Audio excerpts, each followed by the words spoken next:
I'm Aubrey Sitterson, and this is SKALD.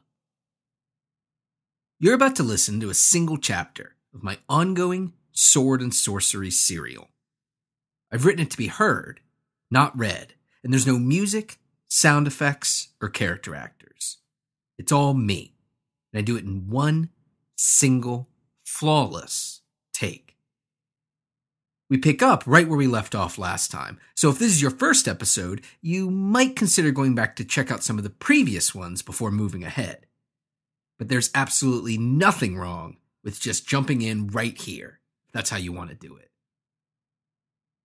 This isn't me reading you a story. This is me telling you a story. This is SKALD, Part 24.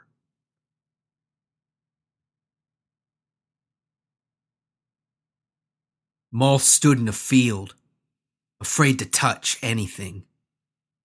The halfling warriors had retrieved Xylan and brought him to Maul, brought the offering their new god required, the crying, pleading, whimpering monk who had revealed himself to be not only without gods, but without shame and pride as well. They brought that screaming, squealing offering, and shortly afterward, the witch doctors took him away as their new king, their new god, he whom the hungry flames could not consume, as Maul took to bed. He was drunk on a potent cocktail, unaged grain alcohol cut only with the ecstatic joy of a hard-fought victory. Accompanied by the purring Skog and his two tiny new evening attendants, Maul had happily collapsed inside that smoky longhouse, his head swimming with intoxication as his body swam in the flowing, simple cottons of the pillows and blankets that comprised his bed. He had swum through that soft, plush bedding, more extravagant and luxurious than anything he had experienced in more than a decade. As a child, he had shut his eyes with his head lying upon the thick down of elven pillows, and as a baby, he had been swaddled in silks woven by long extinct insects in a shimmering purple that danced in the light. They had been passed down from king to prince to king to prince for the length of Maul's royal line, but that was a long time ago. And in the intervening years, Maul's sleep had been stolen in short bursts, with fine, strong ropes digging in to his growing wrists. Maul swam through the blankets and pillows, plunder from some unfortunate merchant who had stumbled into the halfling's domain. He swam through it as the fabric grew softer and softer, becoming more like water than cotton, until the water rose above Maul's head and the savage was swallowed by the rising tide of unconsciousness. But though the waters of restful sleep were urged on by drink and a sated bloodlust, eventually even those tidal waves were sucked down into the deep, ever-widening fissures of Maul's shattered mind, which is how the brute found himself standing in that sun-drenched field. Though he didn't know why, Maul was terrified. More specifically, he was terrified of touching anything, of moving at all. The field was bright, warm, and idyllic, the only noises coming from happy, satisfied beasts that chittered and chirped all around him.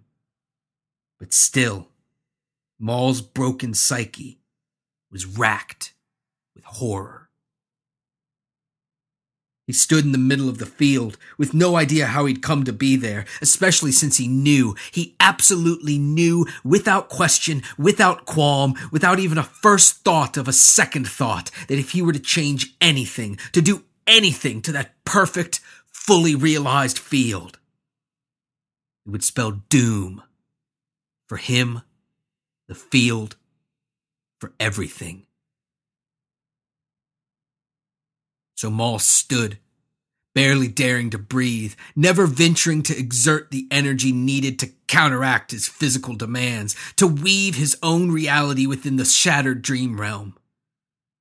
He couldn't even sit, for all around, the plants and weeds of the field grew, died, and rose up again at an impossible pace, such that the simplest motion might bend a blade of grass, might crush an ant, setting off an avalanche of appalling, unhinged destruction. He stood for hours, staring straight ahead, willing himself not to move, not to cough, not to keel over from exhaustion.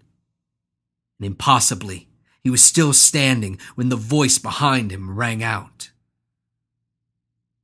"You fool! You fool! I gave you life and you wasted on drink, on women, on drunken debauched slumber!" Maul stood still for a pregnant moment, a living statue, unsure whether he could turn to the voice or even open his mouth without unleashing the abhorrent doom that seemed to dance around the corners of his vision. "Turn your head. Turn your head and look at me. Look at what you've done, you stupid beast." Slowly, so as not to disturb that terrible, beautiful field, Maul turned to Traum, who hovered above the ground, his toes hanging down mere inches above the motionless grasses. Maul was shocked, but out of fear, he struggled to keep it from showing. During his time trapped inside Maul's mind, the Dream Hunter had aged once again. The man that hovered in the air above, suspended by the invisible strings that kept that precarious world together, that man was not the same one that Maul had seen last. He was ancient, with flowing gray hair and a beard that weighed more than his shrunken, shriveled body. "You gallivant through the wilds for a few days, and I am stuck here for another lifetime." Traum's wizened body clenched and trembled with rage. "You waste your time like the ignorant beast that you are, and in doing so, you waste my life away." Maul knew that he should not speak. He should not move his wide, clenched jaws or his thick, inelegant tongue. But the sharp words of the ancient dream hermit hit home, and they dug deep, deep enough into Maul's still healthy pride that he could not let them stand without response. "Did you forget who you speak to, Traum? I am a king, the one true king of men. And unlike you, the wicked elves, the residents of that filthy city, or anyone else I've come across, my new subjects, they treat me like it. You are no king, Maul. You are a child playing at one because you are too lazy, too fearful, too cowardly to do what needs to be done, what you know must be done." Maul fought the urge to fling himself at Traum, inviting certain, inevitable doom into the field. "Did you bring me here to insult me? Are you that eager for death, old man? Why did I ever think you were anything more than what you appeared, anything more than a foolish beast?" Traum laughed a laugh that was mostly a cough. I did not bring you here. I did not bring you anywhere. This is your mind, the shattered mind you carry with you always. It is utterly broken and getting worse all the time, a barren field on the precipice of complete and utter destruction. Maul bristled, choking down his rage. "What would you have me do?" "I would have you do what needs to be done. Leave this place. March on to the Dream College, the one in Ravenna or anywhere else. Get to a Dream Master. Have him release me from this constant nightmare and allow him to send you onto whatever death it is that you are so eager for.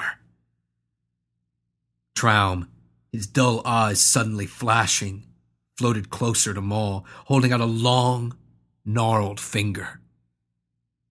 Do as you promised, as you agreed, as you gave your royal word. Do it now.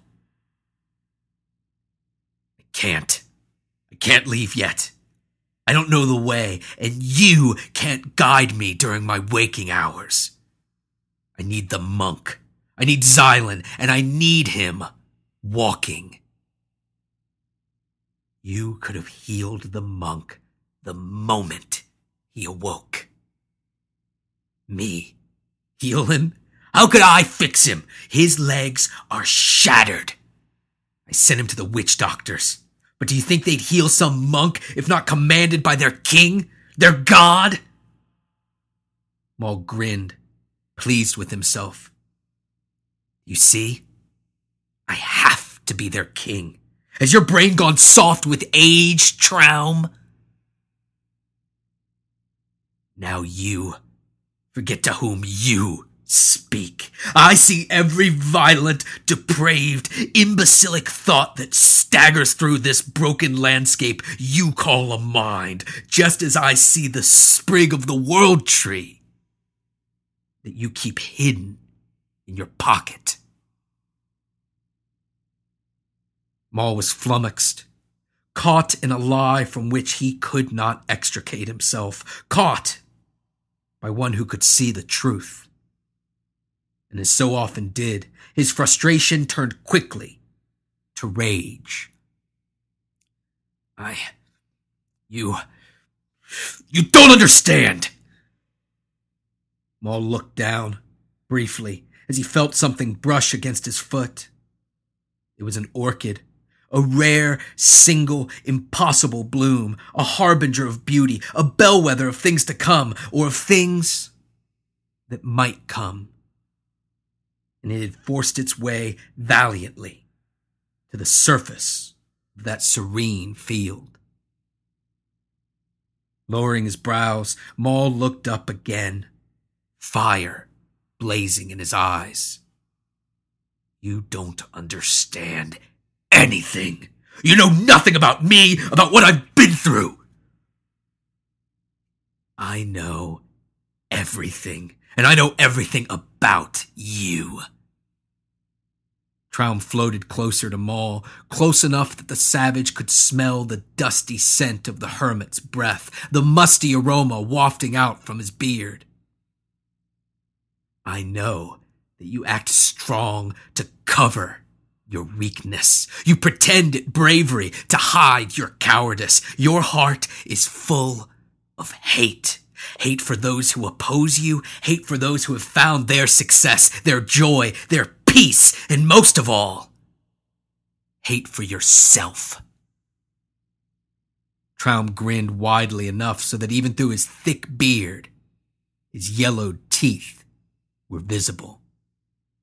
You play at being powerful because you have no power of your own. You are. But Traum's polemic was silenced by Maul's impassioned retort. A roar that began in the pit of his stomach, blasting up through his broad, heavily muscled chest before bursting out of his throat. Traum had no time to register the noise, however, as before the sound had even left the savage's lips, Maul's feet had left the ground, lunging toward the dream hermit, the brute's thick fingers reaching out for that skinny throat, with no regard for the destruction he knew it would bring. As Maul leapt forward, he kicked aside the orchid that had grown over his foot, sending a plume of pollen up into the air. As the two rivals crashed to the ground, Maul wrapping his hands around Traum's throat, squeezing through the folds of skin that had gathered around the hermit's neck in age, their vision was clouded by the pollen that swirled through the air. Maul did his best to squeeze Traum's throat shut, to cut off that narrow passageway, but it was no use. Try as he might, Traum kept laughing, an awful, hateful, triumphant cackle that rang in Maul's ears. But as Maul shook Traum, shook him like a dog would shake his prey, he noticed that the sound wasn't just cackling, and that the dust floating through the air wasn't just pollen. The cackling wasn't just cackling. It was crackling. The cracking of the very foundations of Maul's mind, of what little solid ground was left inside his psyche. And the dust, it wasn't just pollen, it was bits of the world itself, the tiny pieces that formed a whole, the individual thoughts and memories and morsels of knowledge that created a mind, splitting, shattering, and blowing away in the wind as Maul indulged the only emotion he had ever truly felt. Rage. Maul awoke screaming, drenched in sweat, his coarse hands wrapped tightly around the throat of the halfling girl, Belbrix. Her eyes bulged out, but with a wide grin plastered on her face, reveling in the attention she had received from her god. Shaking his head, Maul cast her aside, where she lay gasping in ecstasy, next to the other halfling girl, the wide-eyed, terrified Suana. As he stepped over Skog, well enough accustomed to her companion's restless sleep to remain undisturbed, Maul rubbed his sweaty face with a shaking hand. But his face, it wasn't just damp from perspiration. A fact Maul realized as he pulled his hand away and saw it covered with the thick, dark blood that oozed from his nose. Maul snorted, swallowing the blood back down into his throat, relishing that hot iron taste, one that he then washed down with a bowl of that clear, unaged, distilled alcohol. Drunk once again, this time on a blend of liquor and the vital fluid which had always driven his people on to their most valiant feats. Maul collapsed back down into his bedding. But just before he drifted off into a dreamless sleep, his ears filled with maniacal, unhinged laughter coming from the tents of the witch doctors.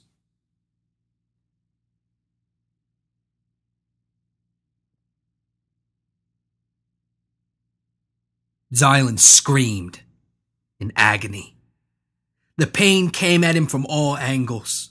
He suffered regret from the choices he had made, the ones that had seemed right at the time, the ones that even in hindsight could be proven better than their alternatives, but nonetheless, the choices that had brought him to this place of indescribable torment.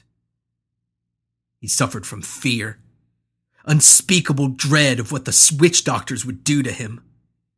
And most of all, he suffered the pain of his shattered, broken legs, the jagged bones of which ground together as tiny hands went to work. The witch doctors were diligent, under strict orders from their new king and new god. How could they not be? The man from whom all mortal authority emanated had commanded that they heal this monk, even though he was clearly an apostate and refused to show the proper deference for their leader and deity. Though the command puzzled them, they had obeyed unquestioningly, dragging Xylan back to their tents, the ones made of leather boasting gruesome origins, painted with crude symbols that, though unreadable, emitted a menace and a power that Xylan, his eyes tearing up from pain, could not ignore. They dragged him by the steaming, boiling cauldrons, the ones where, if not for their god's commands, Xylan would have most certainly met his demise. Though he was thin and gangly, the cooks were confident that they could still find some meat on the godless monk, enough meat, at the very least, to season their macabre stews. Xylan would one day meet his demise, whether he marched proudly or was dragged there as the witch doctors had taken him to their tents. Xylan would one day enter that inky black void of nothingness. That day had not yet come, so Xylan instead found himself howling in unutterable agony as he looked up at the witch doctors. They grinned their wicked little grins, showing off the teeth that they had filed to vicious points. And as if the filed teeth, the bones around their necks, and the unmistakable stains of blood on their leather jerkins weren't enough, their ghastly aspects were completed by the dried and bleached human skulls that they wore as masks, big enough to fit over the heads of those tiny, savage people. The witch doctors worked quickly, tying Xylan to the simple wooden bed that would act as their operating table, looping coarse ropes around his wrists and pulling them tight. Xylan was weakened beyond his normal state and near catatonic with pain and fear. But the witch doctors couldn't have him flailing about during their ceremony.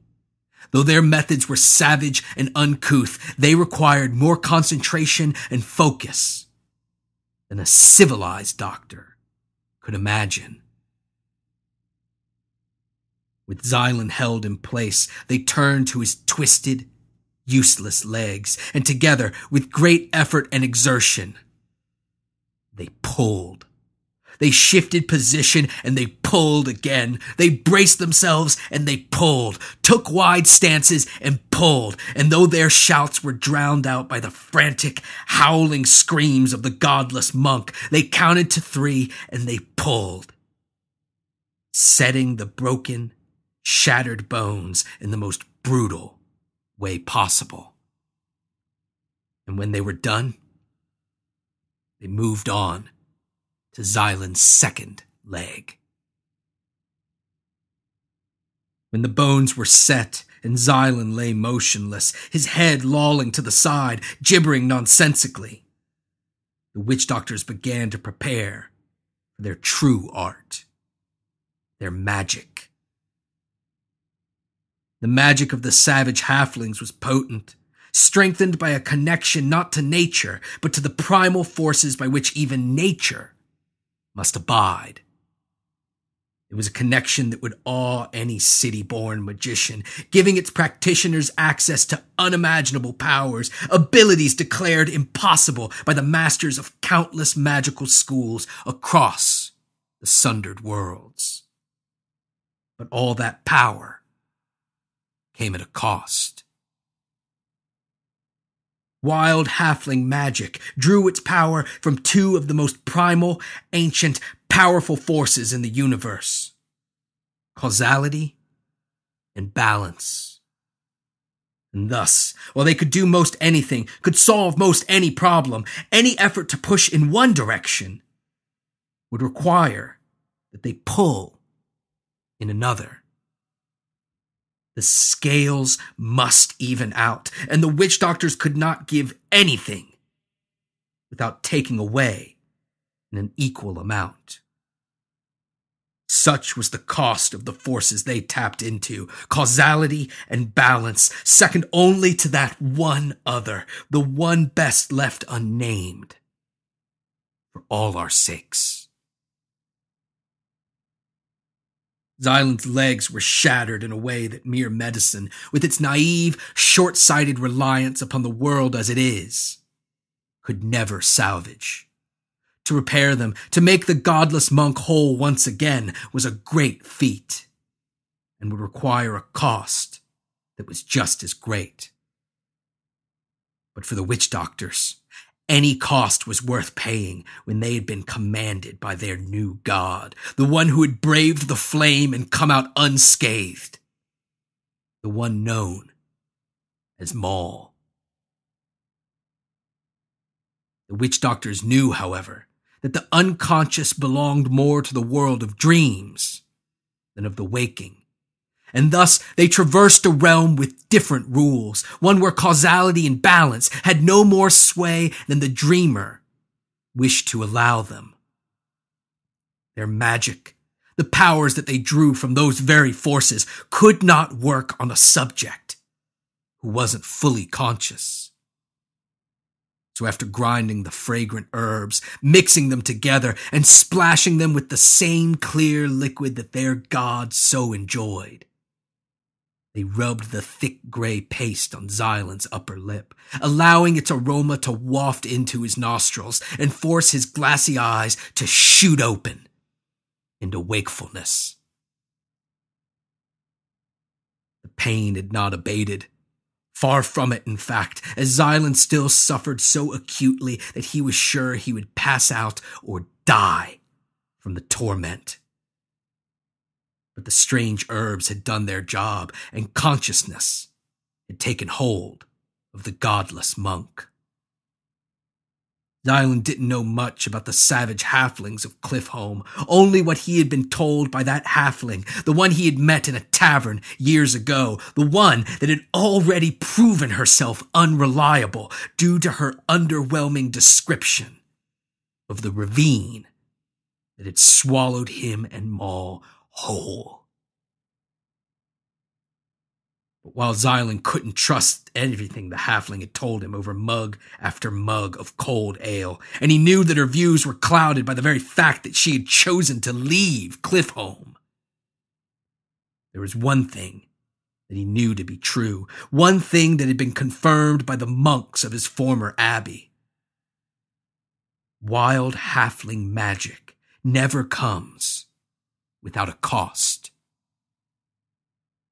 Panting, struggling to catch his breath, struggling to make his mind focus enough to form words, then place them in an order that makes sense, Xylan spoke to the witch doctors.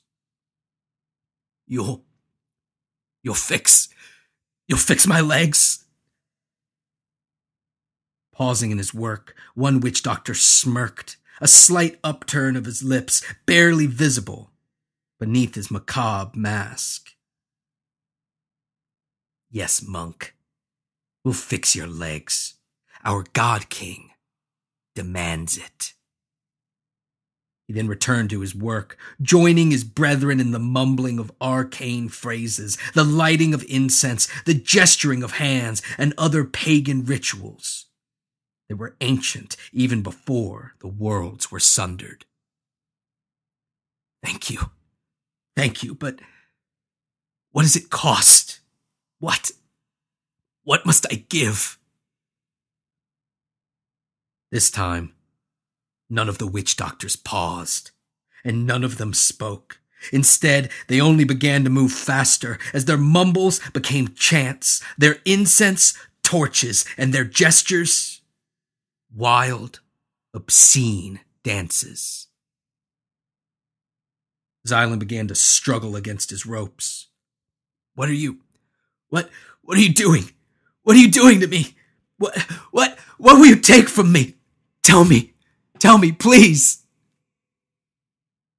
The witch doctors, their only response, they covered their eyes and they grinned, showing off their wicked, filed, pointed teeth, even as they continued their wild chanting and dancing. Stop, please, just tell me what I must give, please. Xylan's pleas became screams, then animalistic howls as fire shot through his brain and the bones of his ruined legs began to knit themselves back together with a flame that burned hot enough to melt his bones and reform them.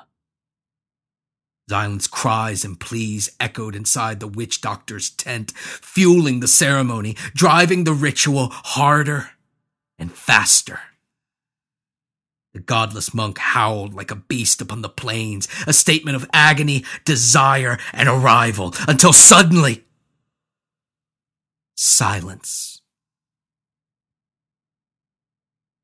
The howls had stopped, but in their place there rose up, inexplicably, something far, far more disturbing, far more alarming, more terrifying in a way that was as primal as the magics that the witch doctors had unleashed. There rose up laughter. It began as a snicker, then a chuckle, then grew to a cackle, a grotesque guffaw, a maniacal laughter that rang out louder than Xylan's howls ever had, filling the halfling village with the insane hysterics of a man left changed.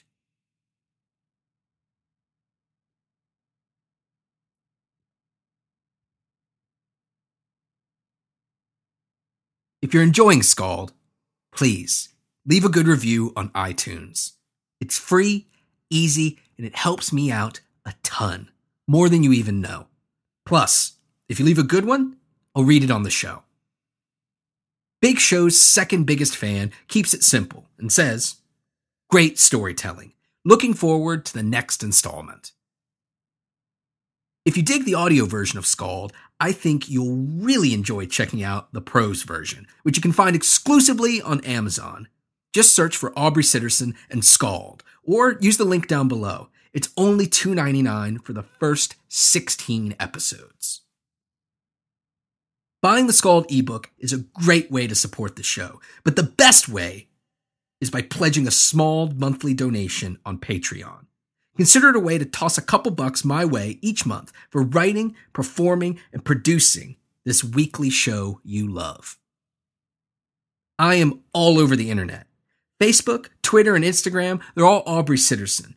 Or just head over to aubreysitterson.com, where I have links to everything, including SKALD, my comics writing work, my wrestling talk show Straight Shoot, bio, contact information, and more. This week's recommendation is White God. It's a 2014 Hungarian film, which means that you're gonna have to fight through some subtitles. But the good part is, there aren't very many of them. That's because at least half of the film follows a mixed breed dog who is abandoned by his owner's father. He goes through some heavy, heavy stuff before organizing a mixed breed uprising against humanity. I know what you're thinking. That sounds ridiculous and crazy, and it kinda is, but it's also a serious adult Homeward Bound, which doesn't make it sound any less crazy. But seriously, trust me, it's awesome. White God. Thanks for listening. I'll talk at you next week.